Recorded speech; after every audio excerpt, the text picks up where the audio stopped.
Okay. So Lisa, tell me a little bit about how it feels to be recognised by the WIFs for your work.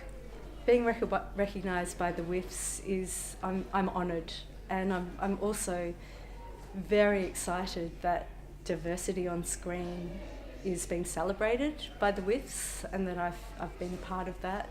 It's been too long we've had our screens dominated by white Anglo stories, so it's really great to have diversity honoured in this way. Fantastic.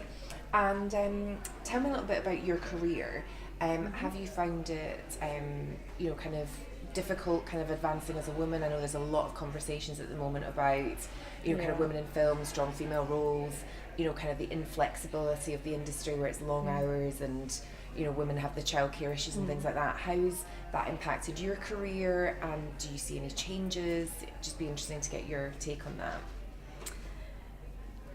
I find being a woman in a producing role, it's difficult. The most difficult part for me is being in a room full of men and struggling to have a voice or to be asked what I think or to be acknowledged as being at the same level.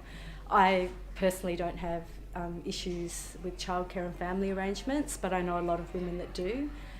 Even in my workplace at Screen Australia, it's a screen industry. We're just starting to address those inequalities for women in a workplace, and we're just starting to have diversity initiatives so that women are actually celebrated for their important roles that they play in the screen industries. It hasn't always been like that, unfortunately.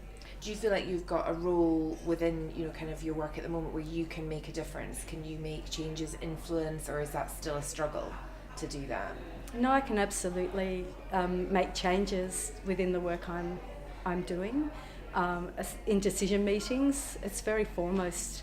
Diversity and gender equality is foremost in our minds when we're looking at the split of projects that are financed, and also the representations of stories and characters on screen. It's too often we see male-driven stories and male characters having a voice, so we're looking very seriously at the moment at stories that tell female stories and address women audiences who are a large amount of our screen audiences.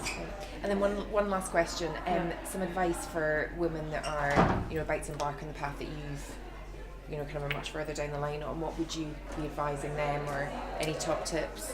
My advice would be to find other women who are where you would like to be, and to seek their advice and support and encouragement. There's a really large network of women working in the film and television industries, and you'll find most of them have great tips and are very supportive and will actually offer career advancement opportunities to other women. Amazing. Yeah. Thank you. That's great. Thanks, Anne.